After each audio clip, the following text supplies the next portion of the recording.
வணக்கம் நண்பா. இந்த வீடியோ எதுக்காக அப்படின்னா, மதிவதனி அவர்களை பற்றி நாம் தமிழர் கட்சியை சேர்ந்த ஒரு நாய் இழிவாக பேசியிருக்கான். ஃபர்ஸ்ட் அந்த காணொலியை நீங்கள் பார்த்துட்டு வாங்க. காந்தலட்சுமி அவள் தான் நீ சொல்றது மதிவதனி தேசிய தலைவர் பேரை சொல்ல, மனைவி பேரை சொல்ல வரல. அவ இயற்பெயர் காந்தலட்சுமி. அவ இயற்பெயர் காந்தலட்சுமி. மதிவதனி பேரை வச்சுக்கிறான். இந்த தெலுங்கு திராவிடம் புறாவுமே இப்படிதான் பேரை மாத்திக்கும், ஒவ்வொன்றும் பேரை மாத்திக்கும். இவன் முதல்ல கருப்பையா அறுத்து போட்டாளா? பெரியார் கருப்பையா இருக்க சொன்னார்ல, படிக்க சொன்னார், படிச்சுட்டா. கருப்பையா இருக்க சொன்னார், அறுத்துட்டியா? 10 பேர் கூட படுக்க சொன்னாரு, நீ படுத்துட்டியா? அதான பெண்ணுரிமை. பெண்ணுரிமைங்கிறது சம உரிமை. ஆண்கள் 4 ஆளை பொம்பளைய வச்சிருந்தா பொம்பளைனா 4 ஆளை வச்சிருக்கணும்னு பெரியார் சொல்றாருல்ல. இது வரைக்கும் எத்தனை பேர் கூட படுத்து எனக்கு சர்டிபிகேட் சான்று கொடு, அப்பதான் உன்னை பெரியார் இஷ்டான எடுத்துக்க முடியும். நீ குறைஞ்சது வரைக்கும் ஒரு 50 பேர் படுத்திருக்கணும், உன் கருப்பையை எடுத்திருக்கணும். இது 2 இருந்தாதான் நீ பெரியாருடைய தொண்டர்னு சொல்றதுக்கு ஒரு யோக்கியதை இருக்கு. முதல்ல அதை செய்ய. நீ மருத்துவர் படிக்கிறது அப்புறம். நாங்க மாடு மேய்க்கிறோம்னா ஆட்டு கறி எங்க திங்கிற, கோழி முட்டை எங்க திங்கிற? இல்ல, நான் தெரியாம தான் கேட்குறேன். ஏண்டா எல்லாருமே உங்க அண்ணன் சீமான் மாதிரி முட்டாளாவே இருக்கீங்க?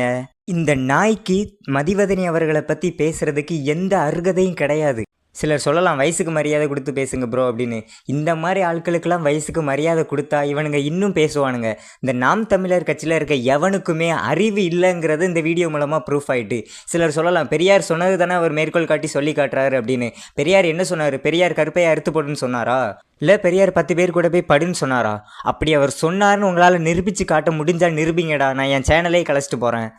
பெரியார் என்ன சொன்னார் அப்படின்னா, இந்த கர்ப்பப்பைங்கிற ஒரு விஷயம் இருக்கிறதால தான் ஆண்கள் பெண்களை அடக்குறாங்க. இந்த கர்ப்பப்பைங்கிற ஒரு விஷயம் இருக்கிறதால தான் ஆண்கள் பெண்களை அடக்கி அவங்கள வெறும் பிள்ளை பக்கிற மிஷினாக மட்டுமே பார்க்குறாங்க.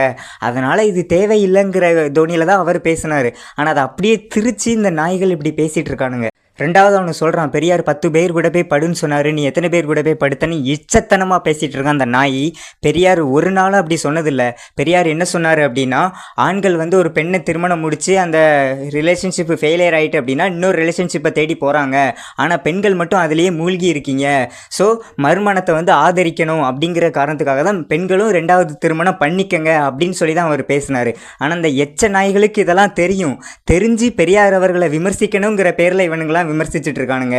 இவர் அண்ணன் என்னடானா மாடுகளுக்கெல்லாம் மாநாடு நடத்துறாரு, தம்பிகள் என்னடானா இப்படி இருக்கானுங்க. இவனை மாதிரி ஆட்கள்லாம் அரெஸ்ட் பண்ணி உள்ளே போட்டால் தான் நம்ம நாடு நல்லா இருக்கும்.